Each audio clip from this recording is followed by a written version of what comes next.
बहुत समय पहले की बात है। हिमालय की तलहटी में एक सुंदर सा छोटा गांव था जिसका नाम चंद्रपुर था।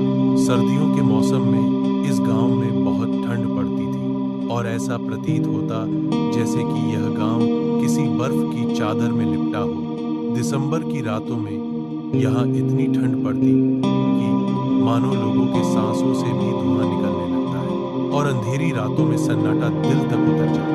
एक रात उस गांव में ठंड कुछ ज्यादा ही थी। आसमान से बर्फ के फाहे ऐसे गिर रहे थे मानो चांद खुद टूटकर जमीन पर बिखर रहा। गांव के बाहर एक पुराना लकड़ी का घर था जिसमें एक आरव नाम का लड़का रहता था। बाबूजी, रात में उस पुराने रास्ते पर मत जाना, ग्रामीणों ने चेतावनी दी। वह अपने जीवन की सबसे डरावनी सच्ची कहानियां लिखने के लिए इस गांव में आया था।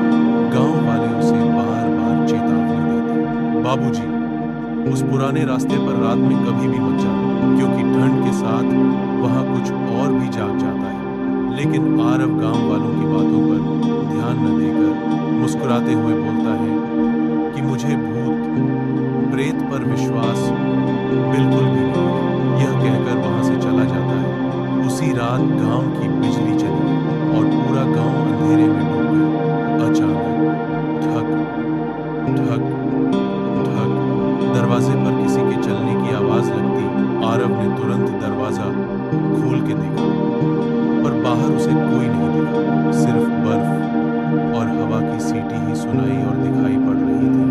लेकिन जैसे ही वह अंदर मुड़ा फिर पीछे से एक आवाज आई, बेटा, मुझे बहुत ठंड लग रही है।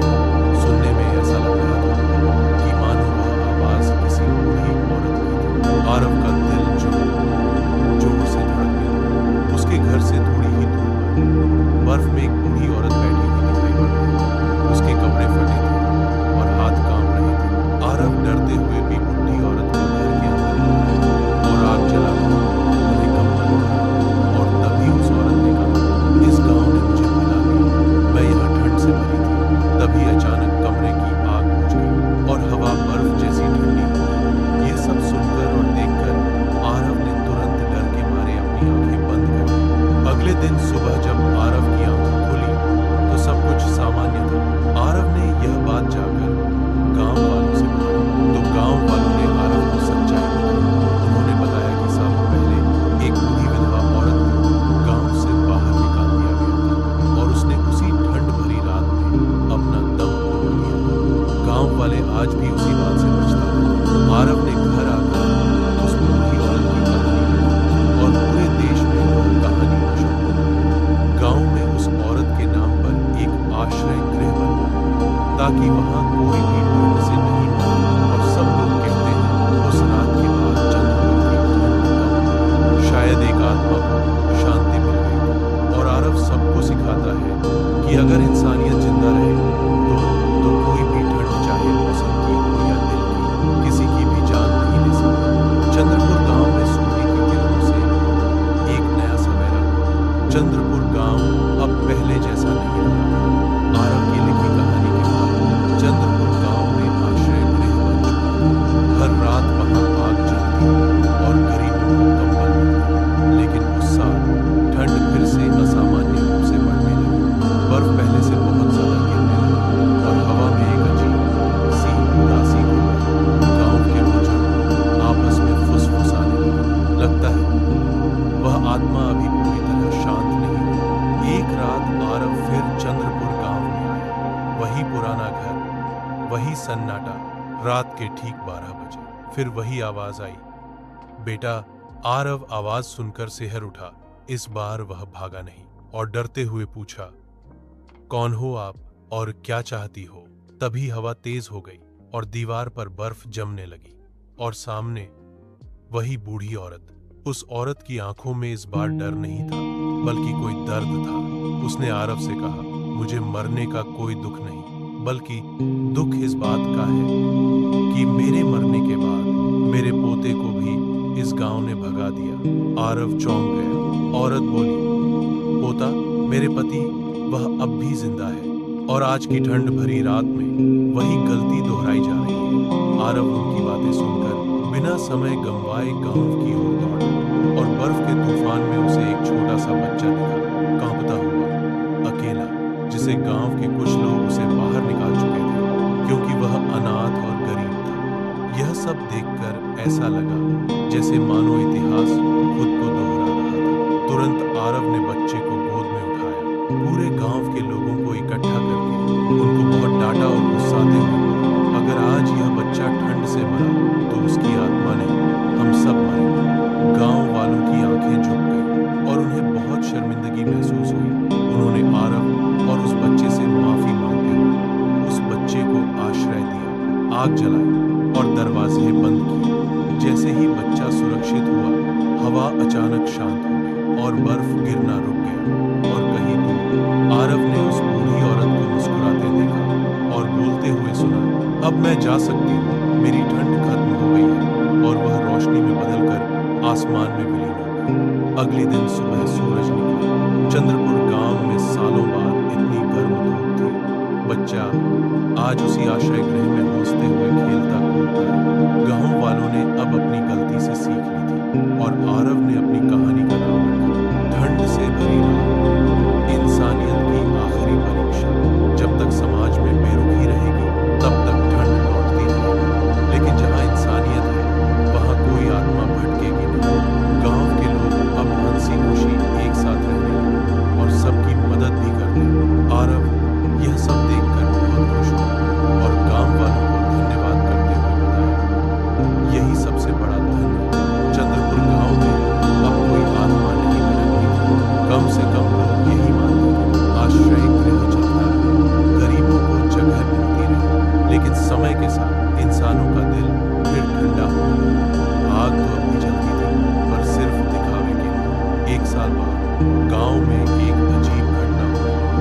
रात में गांव के लोगों को अपनी ही परछाई से डर लगने लगा। कभी कोई अपनी आवाज सुनता, कभी कोई रोते हुए बच्चे की हंसी। आरव फिर गांव लौटा। गांव का बुजुर्ग, अब आत्माएं नहीं लौट रही, अब ठंड हमारे अंदर से आ रही है। आरव गांव वालों की बातें सुनकर सोच में पड़ गया। तभी आश्रय गृह के पुराने कमरे में एक टूटा हुआ आईना दिखा। जो भी उसमें देखता वह अपने सबसे बड़े गुनाह को देखता। एक आदमी ने देखा, वह किसी गरीब को धक्का दे रहा है, और एक औरत ने देखा, वह अपने बच्चे को छोड़ रही है। ये सब देखकर सब लोग डरने लगे। आधी रात आरव उस कमरे में गया। आईने में उसे कोई आत्मा नहीं दिखा, बल्कि वह खुद दिखा, लिखते हुए, कहानियां बेचते हुए, दर्द को शब्दों में बदलकर खुद को मशहूर बना दिया। अचानक एक आवाज आई, तू भी तो देखता रहा, लिखता रहा, लेकिन रुका नहीं। आरव की आंखें भर आई। अचानक गांव के बाहर आग लग गई। आश्रय गृह जलने लगा। लोग भागने लगे, हमारी जान पहले, हमारी जान पहले। लेकिन वही बच्चा अंदर पहुंच गया। आरव दौड़ता हुआ आने लगा। अचानक बर्फ गिरने लगी, हवा चीखने लगी। आरव ने बच्चे को बाहर निकाला, लेकिन खुद बर्फ में गिर पड़ा। उसी पल उसने तीनों को देखा, पहली बुढ़ी औरत, दूसरी अधूरी मां और तीसरी उसकी अपनी आत्मा। तभी गांव में एक नई सुबह हुई और आरव बच गया और गांव भी बदल गया। अब कोई कहानी लिखने नहीं आता, अब हर कोई कहानी जीता है। आईना टूट चुका था, ठंड कम हो गई थी। लोग कहने लगे थे, असली भूत बाहर नहीं होते, वो हमारे भीतर ही होते हैं। और सबसे खतरनाक, ठंड दिल की ठंड होती है। चंद्रपुर गांव में अब सर्दी आती थी, लेकिन डर नहीं आता था। बर्फ गिरती तो थी, पर लोगों के दिल नहीं कांपते थे। लोग कहते थे, वह रात आखिरी थी। आश्रय गृह अब सिर्फ इमारत नहीं था, वह गांव का दिल बन चुका था। वही बच्चा अब बड़ा हो रहा था। उसका नाम लोगों ने आशा रखा, क्योंकि वह उन लोगों के लिए एक उम्मीद था। आरव अब लेखक ही नहीं कहलाता था, बल्कि वह गांव के बच्चों को भी पढ़ाता था। एक रात सालों बाद फिर से तेज ठंड पड़ी। आरव ने अपने घर की खिड़की खोली। हवा में वही जानी पहचानी आवाज, बेटा। लेकिन इस बार डर नहीं था। आरव मुस्कुराया। तभी आसमान में एक हल्की रोशनी फैली। तीनों आत्माएं दिखाई दी, बूढ़ी औरत, माँ और वह आईना। लेकिन उन्होंने कुछ नहीं कहा, सिर्फ सिर झुकाया और हवा गर्म हो गई। अगले दिन सुबह सूरज जल्दी निकला। गांव में कोई भूखा नहीं रहा और कोई अकेला नहीं रहा। आईना पूरी तरह पिघल चुका था। ठंड आखिरी बार लिखा। ठंड मौसम में नहीं थी, बल्कि ठंड इंसान में थी। और जब इंसान बदला तो रातें भी बदल गई। जो समाज अपने सबसे कमजोर को गले लगा ले, वहां कोई रात ठंड से भरी नहीं होती। चंद्रपुर में अब कई साल बीत चुके थे। लोग कहते थे अब यहाँ कोई ठंड से नहीं मरता और कोई आत्मा भी नहीं भटकती। लेकिन कहानियां कभी सच में खत्म नहीं होती। उस साल सर्दी तो बहुत देर से आई, पर जब आई तो अजीब तरह से आई। ठंड अब शरीर में नहीं, बल्कि सीधे यादों में चुभने लगी। लोगों को सपने आने लगे, अपने पुराने फैसलों के, अपनी छोड़ी हुई जिंदगी। अब वही बच्चा आशा बड़ा हो चुका था। एक रात उसने आरव से कहा, मुझे डर नहीं लग रहा, पर दिल भारी है, जैसे कोई माफी मांगना चाहता। आरव समझ गया, यह आत्मा की ठंड नहीं थी, यह अधूरी क्षमा की ठंड थी। दोनों एक साथ उस पुराने रास्ते पर गए, जहां से कभी बूढ़ी औरत को निकाला गया था। वहां बर्फ तो नहीं थी, लेकिन जमीन ठंडी थी। अचानक एक जवान आदमी की परछाई उभरी। उसकी आवाज कांप रही थी, मैं उसी औरत का बेटा, मैं डर गया था, इसलिए वापस नहीं आया।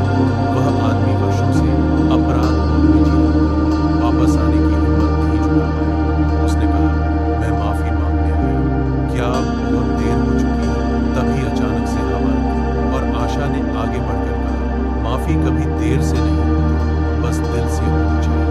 परछाई मुस्कुराई और धीरे धीरे रोशनी में बदल गई। हवा भी गर्म हो गई। उस दिन के बाद चंद्रपुर गांव में एक नया रिवाज शुरू हुआ। हर सर्दी से पहले लोग अपने पुराने गिले शिकवे खुलकर कहते थे।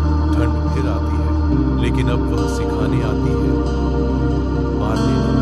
जब तक माफी अधूरी रहेगी, ठंड लौटती रहेगी, और जब माफी मिल जाए तो सबसे सर्द रात भी सुकून दे जाती है। चंद्रपुर गांव में उस साल सर्दी समय से पहले आ गई। मौसम विभाग भी हैरान था, लेकिन गांव वालों को पता था यह कोई आम ठंड नहीं थी। हवा चल तो रही थी, पर बर्फ नहीं गिर रही थी। फिर भी लोग कांप रहे थे, क्योंकि ठंड बाहर नहीं, लोगों के रिश्तों में था। छोटी छोटी बातों पर झगड़े, पुरानी जलने, छुपा हुआ सब बाहर आने लगा। एक रात आश्रय गृह की घंटी अपने आप बज उठी। आरव और आशा तेजी से दौड़े। दीवार पर बर्फ से लिखे शब्द उभरे, अगर इस बार भी किसी एक को चुना गया तो ठंड हमेशा के लिए रह जाएगी। आशा की आवाज कांप गई, इस बार कौन चुना जाएगा? अगले दिन सुबह गांव में सभा बैठाई गई और सच सामने आ गया। आश्रय गृह का खर्च कम पड़ रहा था। गांव के लोगों में से कुछ लोग, पहले अपना परिवार, बाकी सब बाद में। लोगों के अंदर वही पुरानी सोच लौट आई थी। आरव चुपचाप उठा और उसने कहा, अगर किसी एक को चुनना है तो मुझे चुनो। आरव की बात सुनकर पूरा गांव सन्न रह गया। उसने बोला, मैं बाहर चला जाऊंगा ताकि कोई और न जाए। तभी हवा तेज हो गई और ठंड चुभने लगी। तभी आशा आगे बढ़ी और बोली, नहीं, अगर यह आखिरी परीक्षा है तो कोई अकेला नहीं जाएगा। फिर एक एक कर गांव वाले आगे आए। कोई बोलने लगा कि हम कंबल देंगे, तो कोई बोला हम लकड़ी देंगे, तो किसी ने बोला हम समय देंगे। जैसे ही आखिरी हाथ उठा, अचानक हवा थम गई। सूरज बादलों से झोंकने लगा। दीवार पे लिखे शब्द पिघल गए। उस दिन चंद्रपुर गांव के लोगों ने सीख लिया, इंसानियत बांटी नहीं जाती, बल्कि वो निभाई जाती है। ठंड चली गई, और अगर कभी लौटती भी है तो लोग तैयार रहते हैं। और उसने लोगों को सिखाया भी, जब मैं की जगह हम आ जाए तो कोई भी ठंड हमेशा नहीं रह सकती। चंद्रपुर गांव अब नक्शों में सिर्फ एक जगह नहीं था, बल्कि वह एक सीख बन चुका था। लोग दूर दूर से आते यह जानने के लिए कि एक गांव कैसे बदला। लेकिन हर कहानी को एक आखिरी रात चाहिए होती है। साल की सबसे लंबी रात थी। तापमान अचानक गिर गया। रेडियो पर चेतावनी आई, अत्यधिक ठंड। गांव में सन्नाटा फैल गया। आश्रय गृह की घंटी अपने आप बज उठी। आरव और आशा एक दूसरे को देख रहे थे। दोनों समझ गए यह आखिरी इम्तिहान है। हवा में वही जानी पहचानी फुसफुसाहट बेटा। आरव बोला, हम तैयार हैं। इस बार कोई आत्मा दिखाई नहीं दी, सिर्फ हवा और बहुत सुकून था। पूरा गांव आश्रय गृह में इकट्ठा हुआ। कोई आदेश नहीं था, अकेला नहीं रहेगा। दरवाजे खुले रहे, आग जलती रही, तोड़ और लोगों में कंबल बांटे गए। रात के बीच हवा बहुत तेज हो गई, बिजली चली गई, लेकिन कोई घबराया नहीं। लोग एक दूसरे का हाथ थामे रहे। आशा ने धीरे से कहा, लगता है ठंड हार रही है। रात बीत गई और अगले दिन सुबह सूरज निकला। रेडियो में से आवाज आई, चंद्रपुर में तापमान सामान्य। लोग मुस्कुराए। किसी ने कहा, अब यह सिर्फ मौसम है। आरव ने कलम रखकर अपनी डायरी बंद कर दी। ठंड को हराने के लिए आग नहीं, इंसान चाहिए। आशा बच्चों के साथ खेल रही थी और आश्रय गृह हौसी से भरा था। और चंद्रपुर अब कभी ठंड से नहीं डरता, क्योंकि जहां इंसान साथ खड़े हो वहां कोई रात